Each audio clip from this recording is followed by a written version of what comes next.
Hi, it's Lilia here with the Help Yourself podcast. And with me today, streaming all the way from Australia, is the beautiful Kit Scott. Hi Kit, how are you doing? I'm well today. Just when you said that there, I got a hot flush. Is it? Well, let me just introduce you before we go into the weather in Australia versus the weather in Scotland. Yes. So you work in the holistic health and wellness industry. Your business is Holistic Soul Solutions. Yep. You were just telling me you're playing about with the name. So obviously that's something that I'm very passionate about, and the Help Yourself podcast and the whole Heal Scotland movement is very much about what we can do to help ourselves. So can you just tell us your story about your health journey, how you ended up in Australia, and how you created this business and what works. I'll jump in and ask you more questions because I've got lots. But just start with your story, your basic story. Okay. So I came to Perth, Australia. I'm here in Perth, Australia. Came here in 2011 after my marriage didn't work, and me and my ex-husband, we had a business together in Wishaw in North Lanarkshire, and the marriage wasn't working, but Australia was winking at me, and I felt that it was kind of calling me. So I just got the working holiday visa before I turned 31 at the time, I'm pretty sure. Yeah. And I felt that was a sign. So divorced, came to the other side of the world for a fresh start, and it's been everything. It's been a fresh start and a whole lot more. That way when for me back then, I was a fitness professional and a personal trainer, and I was doing my best. I mean, I had lots of work when I arrived here. I'd done a lot of groundwork, got a lot of group fitness classes in the bag before I arrived, and was teaching lots of different clubs. But then, because I was here, I came on a 1-year working holiday visa, and then for you to stay in Australia longer, you need to get sponsored. I don't know what it is like now, but that's the journey that I had to go through. You had to get sponsored, and the employer had to sponsor you, and that costs quite a bit of money. And I had to find a sponsor, and I'd done a few different jobs, and one I was doing fly in, fly out. It's called here FIFO work. What would it be equivalent in Scotland? Like the people working in the oil rigs. Okay, yes.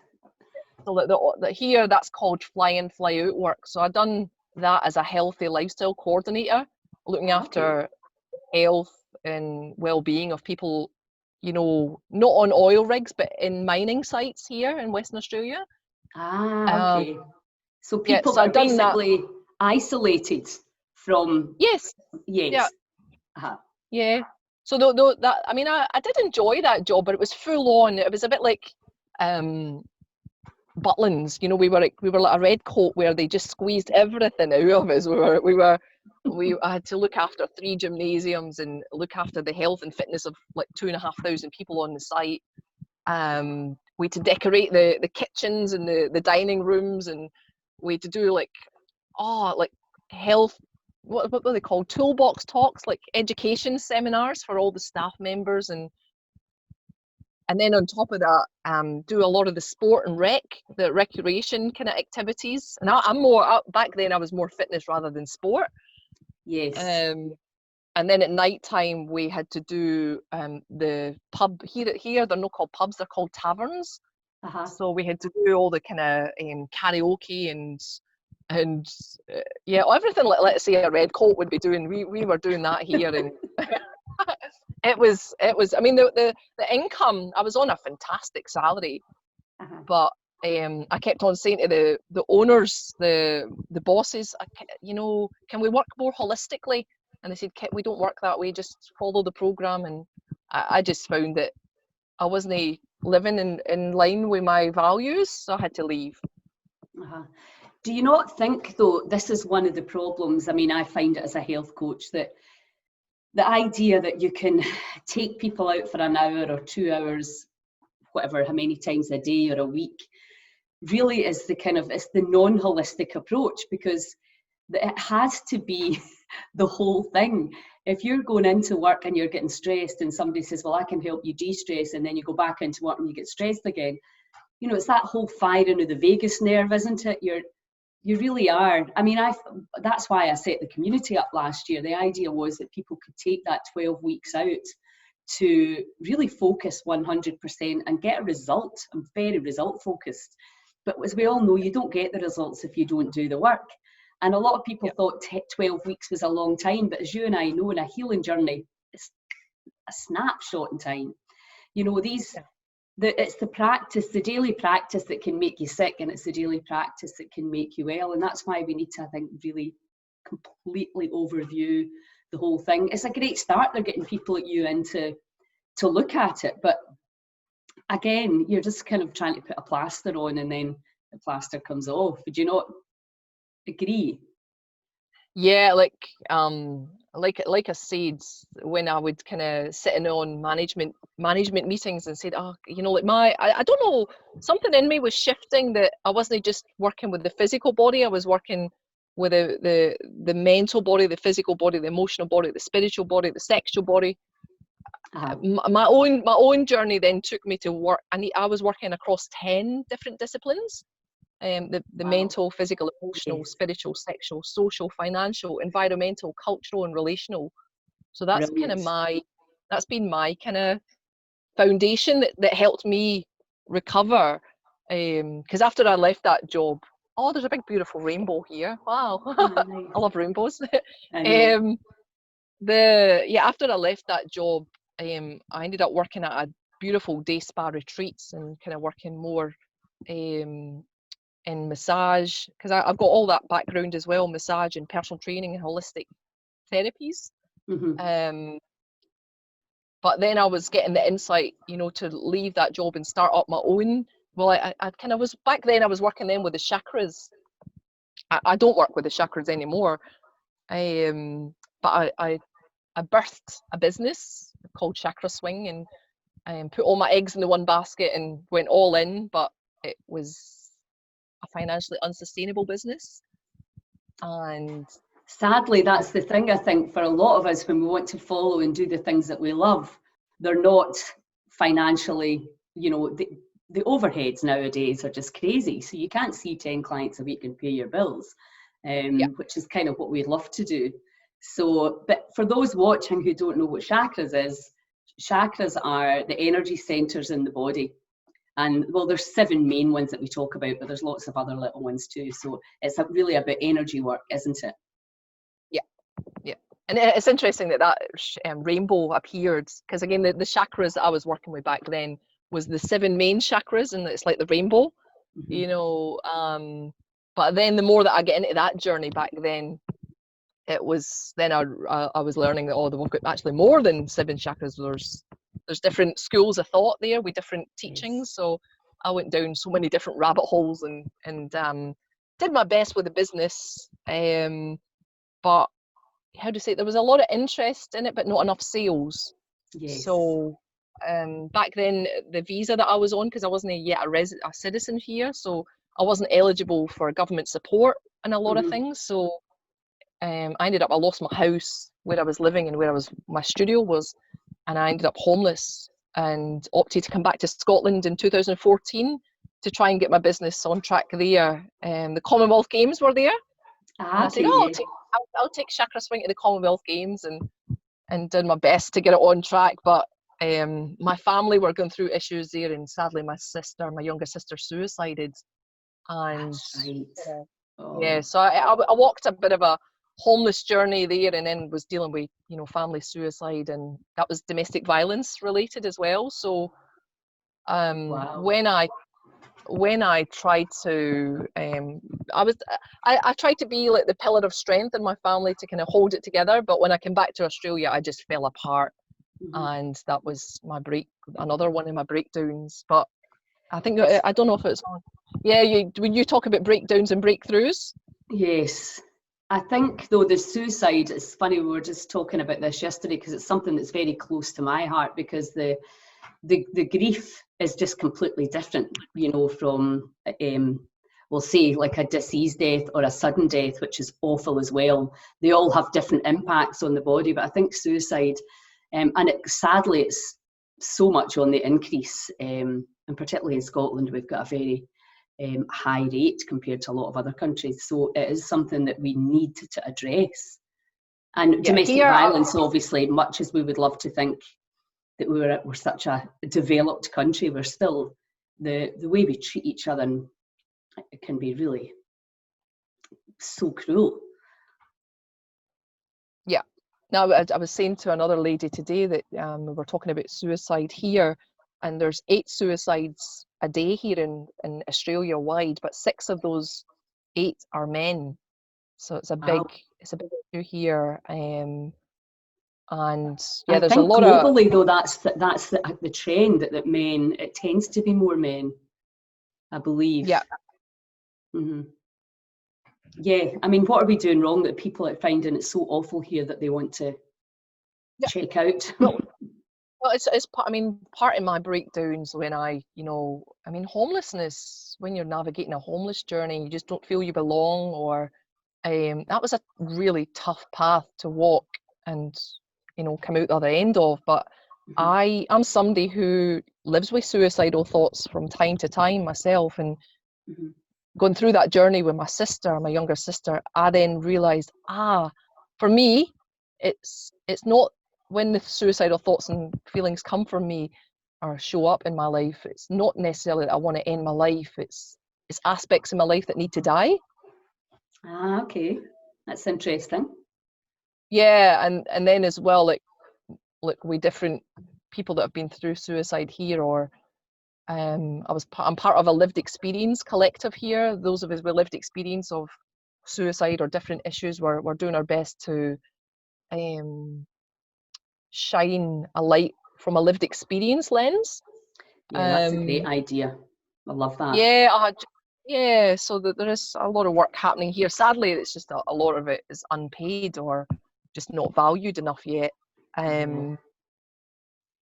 But again, with my sister's suicide and some others that I've spoke to, I've learned that, let's say, people that suicide don't necessarily want to end their life, they want to end the pain. Oh, absolutely. They can't escape the pain. That's the thing. And and that's why, we have to, again, from the Heal Scotland perspective, a lot of the things that everything that we teach is free, that everybody can access it, no matter what income bracket or what title or whatever whatever school you went to.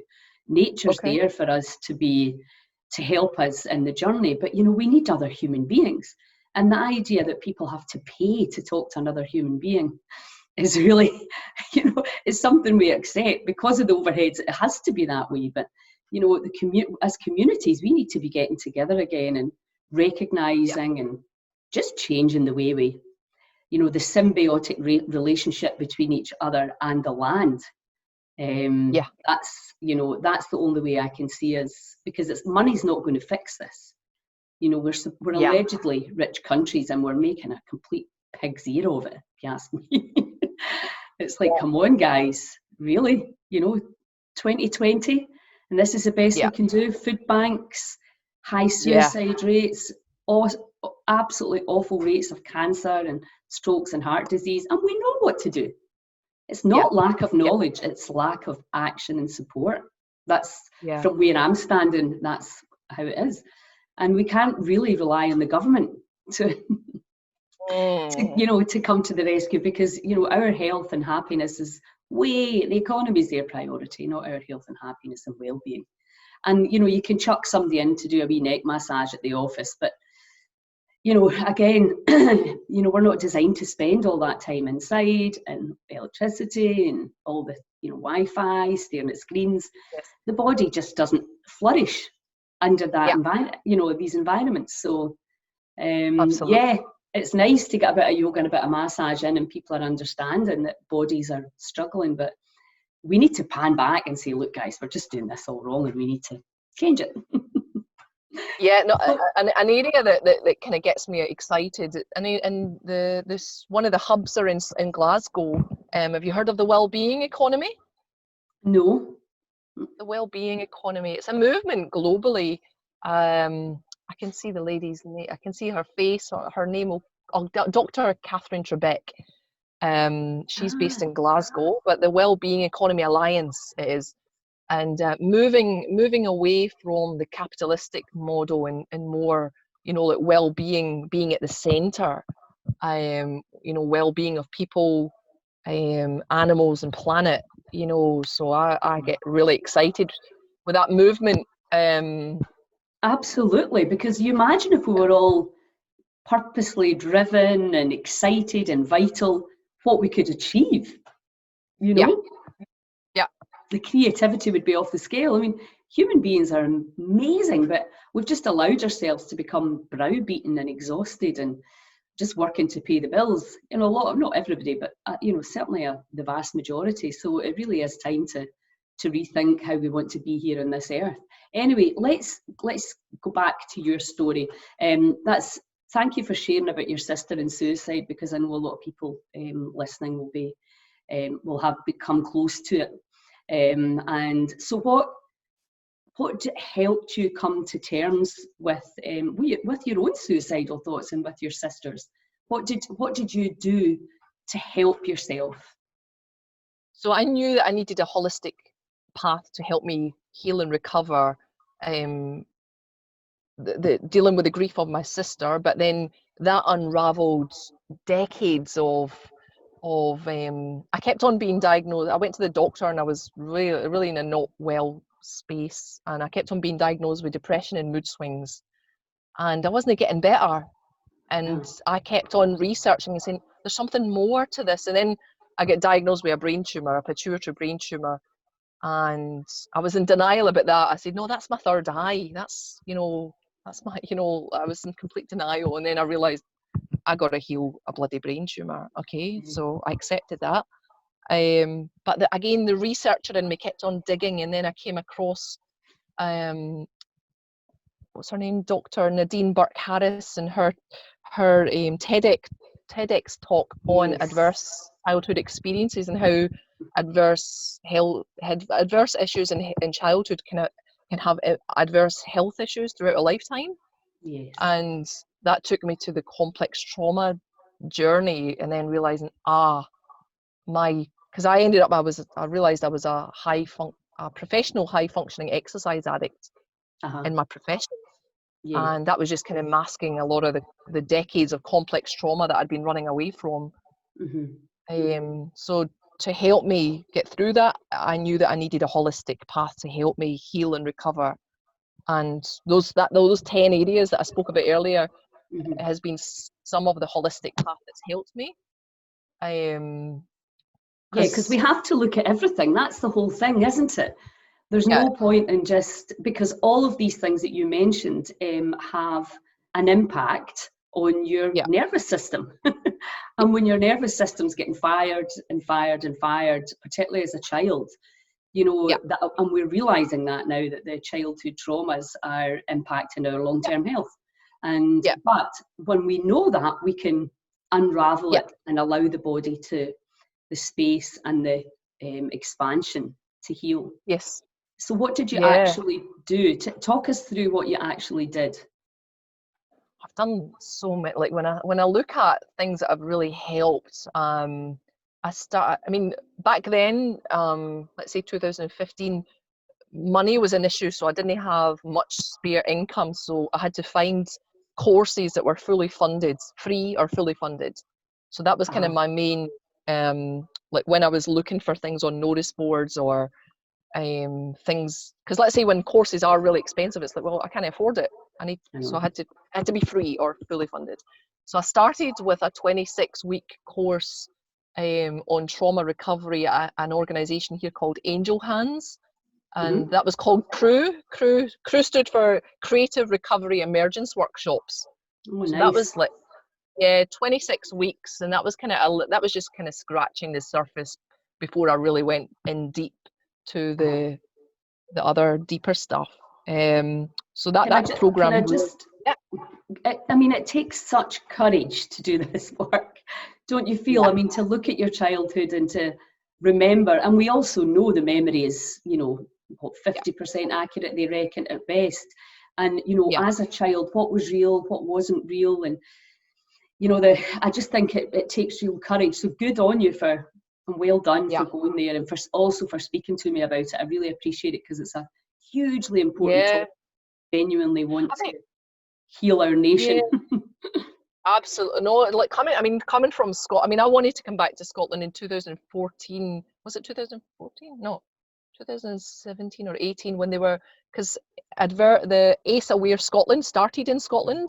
Yes. And so that's still, you know, got a lot of movement happening behind it. But for me, I wanted to come back for that, because I said, well, my adverse childhood experiences started in Scotland. I want to be in a position to help, you know, heal those roots. Yes. I've opted to come to the other side of the world because, I mean, my family are still going through a lot of domestic family violence stuff now as well, and it's just too, how to say, it's just too raw to be there involved in it. I have to be away from it. Absolutely. For the right like there's a saying, you can't heal in the environment that got you sick. Oh, I totally agree. And some people say it's running away, and I'm like, well, if running away helps you feel better, then run away. It seems you're not running away. You know, Joe Dispenza's big on that, your external environment. Some external environments are much easier to heal in than others. So once you understand that, and if you're like you and I, where you just like, go, where can I go that will assist in my journey in a positive way, then, and you've got, you know, you're able to just go and do that. It's a huge, people don't understand the power of your external environment to keep you trapped and to keep you stuck in your old ways of thinking. And sunshine as well. I mean, I moved to Malta, just chased the sun, but then had no idea that on a daily basis, the impact that would make in my life. How I just wake up, I don't ever have to motivate myself. I just wake up, see the blue sky, and I'm out. Whether it's for a glass of wine, a cup of coffee, to meet a friend, meditate on the beach, life just, my energy levels just soared. It was incredible. That doesn't work for everybody. And not everybody's in the luxurious position of being able to move either.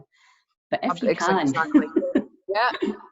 I mean, I think back in Scotland, like the weather there does really affect. I mean, I know I was actually thinking about this other day, because somebody said, "Oh, will you ever go back to Scotland?" And I said, "I'll go back for holidays or visit family, but I just can't handle that." Like I really struggled with SADS, you know, the seasonal affective disorder. Whereas here, I mean, we do get winter months here, but there's more guaranteed sunshine more of the year than in Scotland. You know, summer's coming there.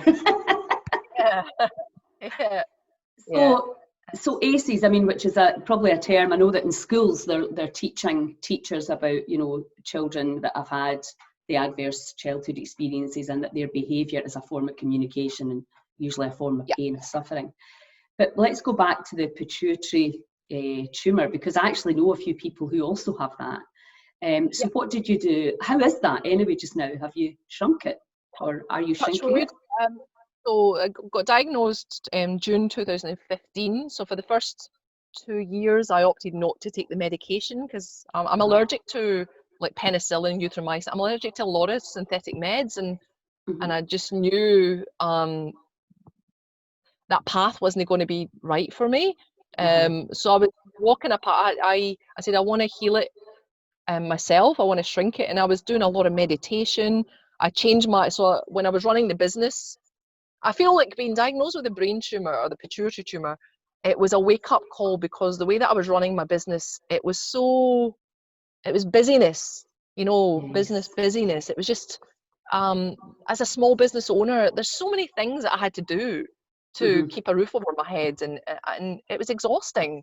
Absolutely. But it was a wake-up call. It was a wake-up call that then said I had to then focus on me and get myself well. But for 2 years, I opted to, let's say, the holistic path and doing different courses, or I love the essential oils, me too. and things that made me feel good. So I opted to kind of really trust my body and again, let food be thy medicine. So I'm vegetarian, but I de-stressed my life, and I kind of turned my lifestyle around, that it was not, I wasn't running away from the pain, the emotional pain stuff. I had to be with myself and deal with all that. And then like I'd go for 6 monthly checkups, MRI scans, and the tumour would still be there. And I then kind of, it wasn't shrinking, and I said, okay, well, what I'm doing isn't working. I'm going to have to take the medicine. And I opted to try the medicine from the specialist, and I got a lot of sickness, a lot of vomiting, a lot of hives. My body just, it felt as if it was rejecting it, and I just done my best to stick with it. And again, the tumour still wasn't shrinking, and then it was pressing on my optic nerve, and they said, you know, you might lose your sight, and I was like, fucking hell, okay. But I stayed the course, and just still stayed with the taking the medicine, and then also keeping my life as stress-free as possible. And it was only this year in January, I went in with the option, okay, that going in there, I'd made peace and said, okay, if I need surgery to remove it, okay, remove it. But when I went in, the MRI scan showed a slight reduction in the size, that it's no longer pressing on my optic nerve, but it's still there. So but it's reduced. It's reduced. It's went from 24 millimeters down to 19 millimeters. Oh, that's size. awesome. And you've just said a few things there that I think are really important for people who are now not just jumping in immediately to drugs and surgery, or having a look at whether maybe they can impact things themselves. And I think what you did, you know, you said, right, you try it for and it depends obviously what you're diagnosed with. Some people it's much more time critical, but that you can at least attempt for a few months to see, you know, and be kept an eye on, and try and impact it yourself. And then if that doesn't work, then you can hold hands with the medicine, or you know, often it's just a time thing. You need to, you know, we talk about this a lot in our group. You know, 2 years really of, you know, working at it, meditating, juicing, enemas, you know, visualization. You know, it can take that amount of time for the body to catch up. And we are used to just like, well, take a med for a few weeks or whatever, and it will go away. And the stuff we're dealing with now, you know, the body's communicating to us something's out of balance. And the problem is we go into fear, like obviously you were told your optic nerve, your eyes, and that's what happens. But when the more fear that comes in, the more likely you are to make a decision that perhaps is not the right one for you. It could be, but this is staying out of fear. You know, that's my big thing about the system. We need to stop terrifying people and you can be very candid and realistic, but you can also say, look, here's the things we can do, as you know, from the NHS perspective or the private world perspective, but here's all the things that you can do, that people like Dr. Kelly Turner have categorically shown have helped people to defy the odds, quite simply. So that's great. So you're in the process of healing all of that.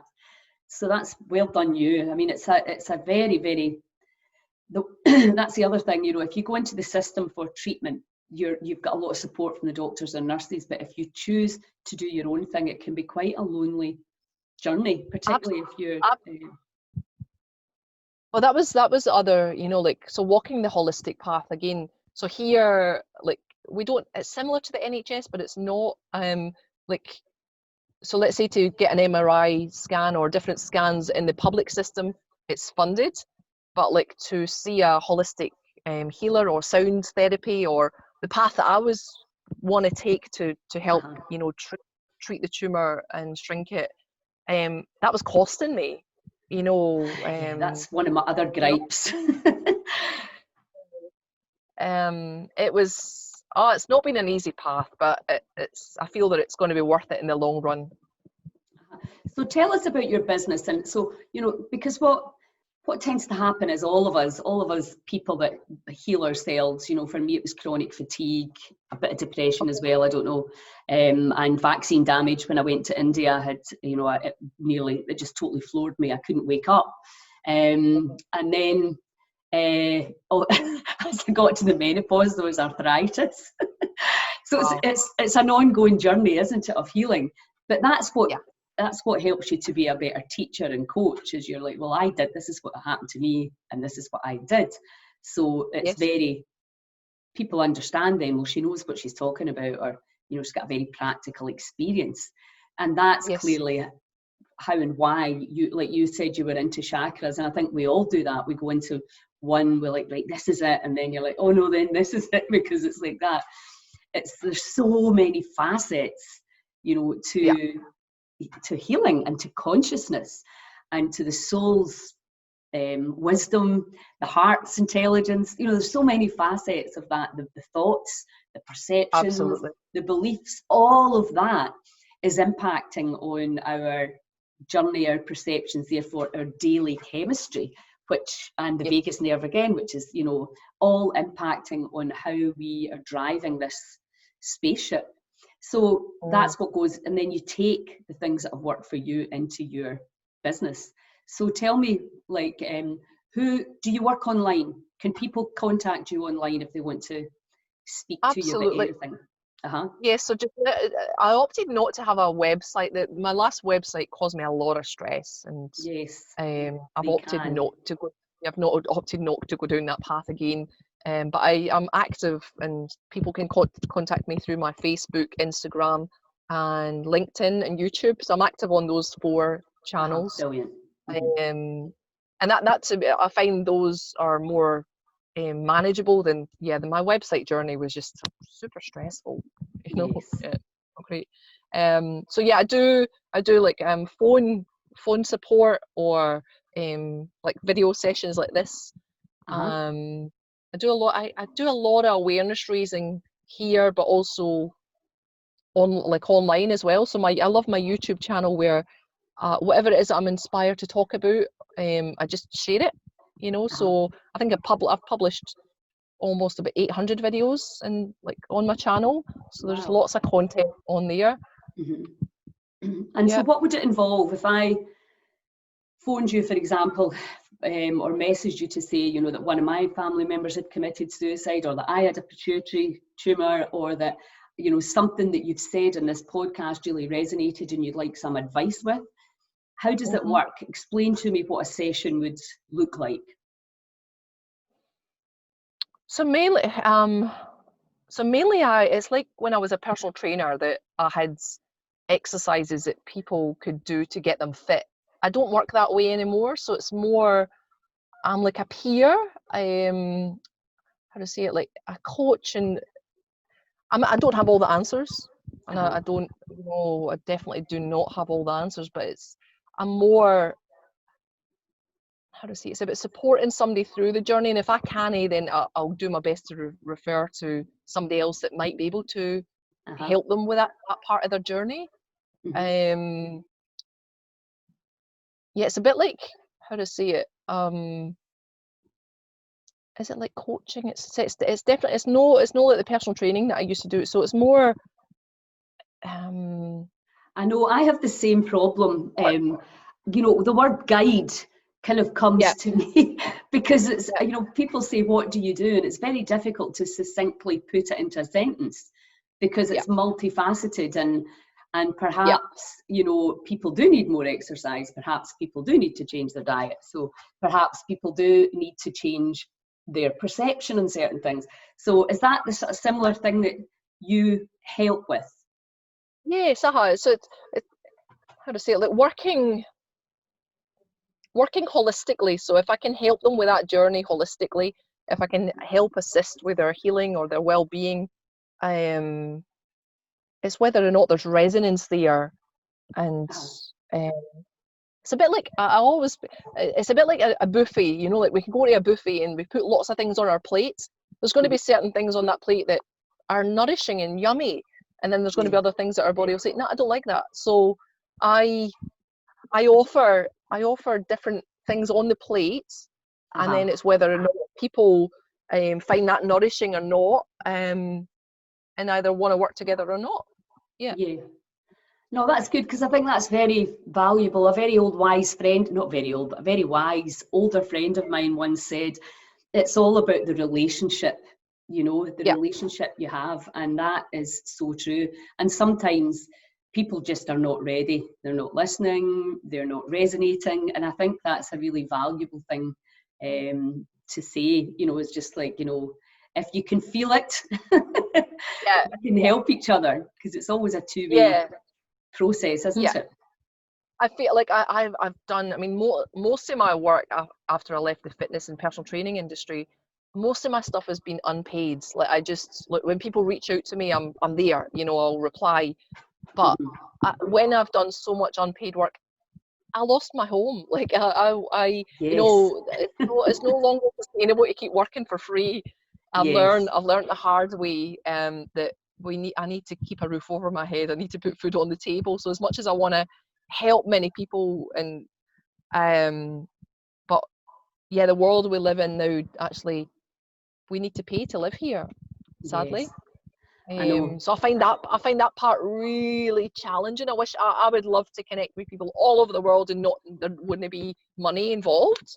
But Yes. currently, to keep a roof over my head right now, I need to be paid. Well, that's the thing. And I think most healers, I have this debate a lot of times with different people, Yeah, and I think particularly now with lockdown, there's so much available for free online. And in the ideal world, if I can help you to heal, and I yeah, wouldn't help you because you don't have the money, what kind of yeah, person does that make me?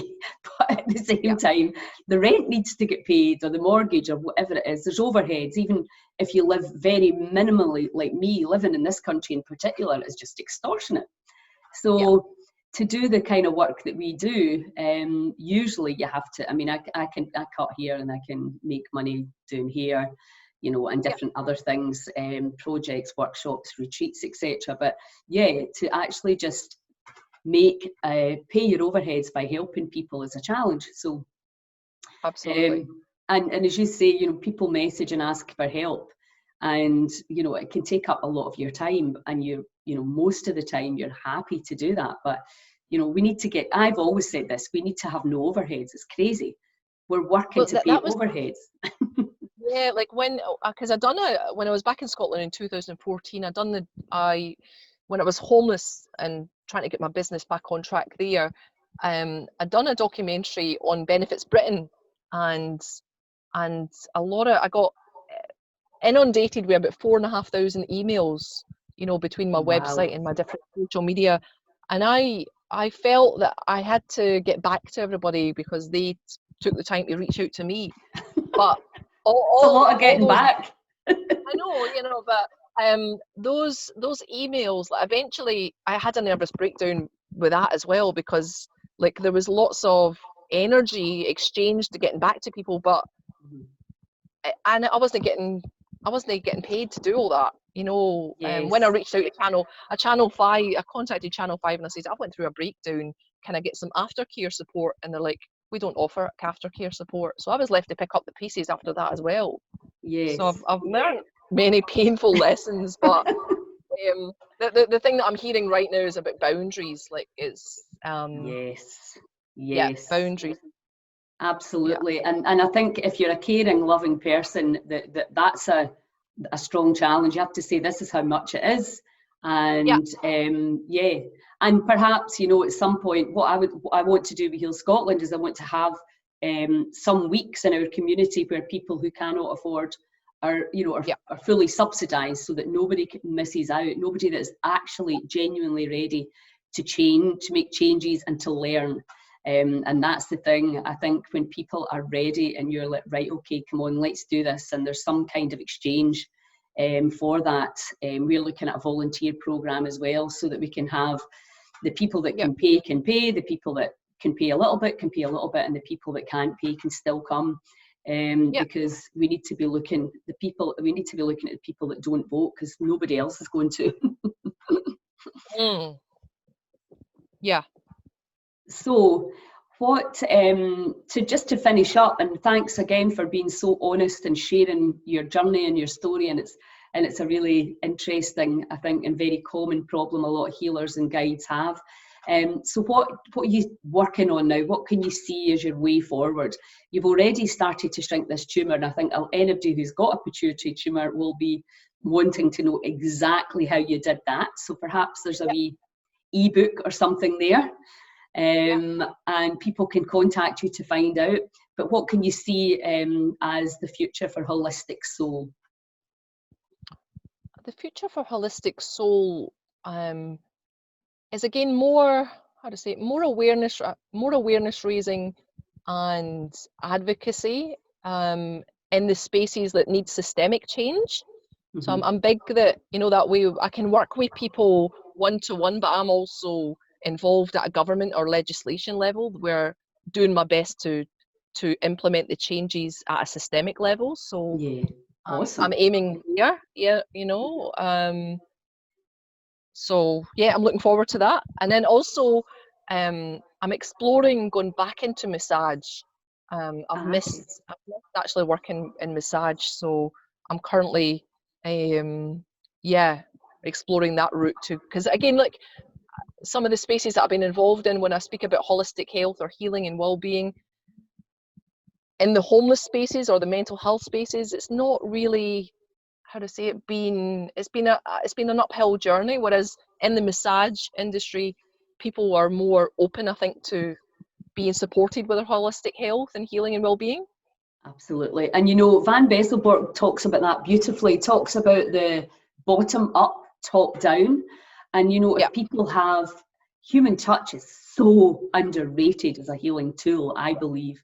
And the way we're living now, for lots of reasons, we're not touching in the healthiest possible ways. And to really, that's part of getting your trust back, is just having a nice massage and having that time with another human. So I think massage is invaluable. In the West, we still see it as a wee kind of spa girly thing, but it's a powerful healing tool.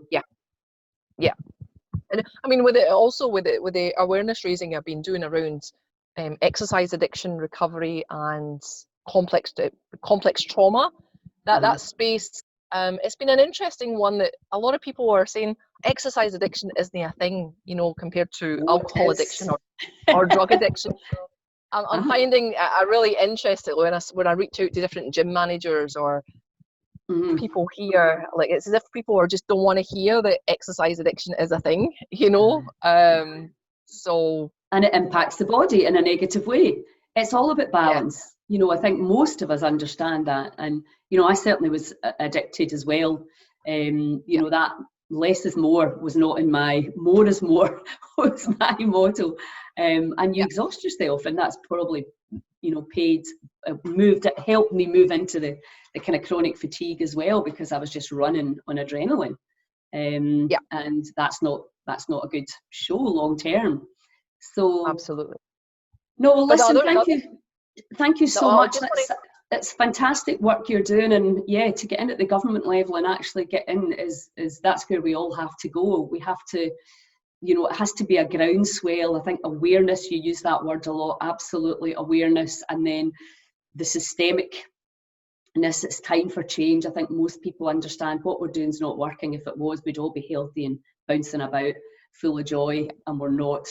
So we the people need to look at becoming more aware of what we can do to feel and to create better relationships, happier relationships, the modern families, etc., and how to process childhood trauma, and so that we do not become sick in our 40s and 50s because of it. So absolutely valuable work, and thank you again so much for sharing. It's been absolutely fantastic, and thank you for the opportunity. Not at all. You go and have a wonderful day, and enjoy the sunshine. It's cloudy, but there's the sun's coming through in parts today. Are you in winter just now? We're in winter, yeah. Aye, okay. Well, lovely to chat to you, Kit, and good luck on your healing journey and everything in the future. And likewise, we'll reconnect and find how it's all going soon. Awesome. Thanks, Lilia. Thanks a lot. Ciao. Okay. Bye.